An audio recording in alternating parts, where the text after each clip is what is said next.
ይሄ ወራሪ ኃይል ሊመለስ የሚችለው በትግል ብቻ ነው። ከዛ ውጭ ሌላ መፍትሄ የለውም። ይሄን ወራሪ ኃይል ዳግም ለኢትዮጵያም ሆነ ለአማራ ሕዝብ ስጋት እንዳይሆን አድርጎ መቅበር ነው።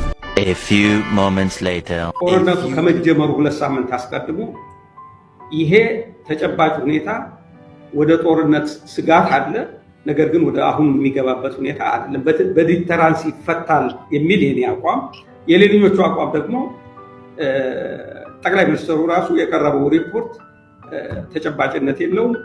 እንደውም የኦፕሬሽን እቅድ አዘጋጁ ብያችሁ ሳለ ሳታዘጋጁ ነው ራሴ ዘራዋለሁ ብሎ የተበተነው። ከዛ በኋላ ማንም ዘወር ብሎ ያየው የለም። ጦርነት ተጀመረ ነው የሰማነው ማለት ነው። ወደ ጥፋት እያበራ ስለሆነ ይሄ ኃይል ጸረ አማራ ነው። አሁን ይሰሙኛል ጓደኞች፣ 3 ጊዜ ጸረ አማራ ነው። ለምክትል ጠቅላይ ሚኒስትር ወንበር ለቆ እኮ ነው ያስቀመጠ መለየውን አርጎ ገብቶ በ2 ሳምንት ጦርነቱን የጨረሰው። አማራ ነፃ ያወጣው ማን ነው?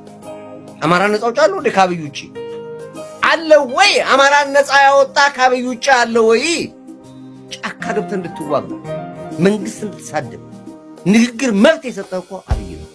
በየትኛው ዘመን ነው አማራ ነኝ ጎጃሜ ነኝ ብለህ የምታውቀው? እስኪ ንገረኝ። ነበር ዘመን ነበር ወይ? ጎጃሜ ነኝ ጎንደሬ ነኝ ቶ አማራ ነኝ ብለህ መናገር የምትችል ነበር ወይ? ለአማራ ነፃነት ከአብይ በላይ ታገኝ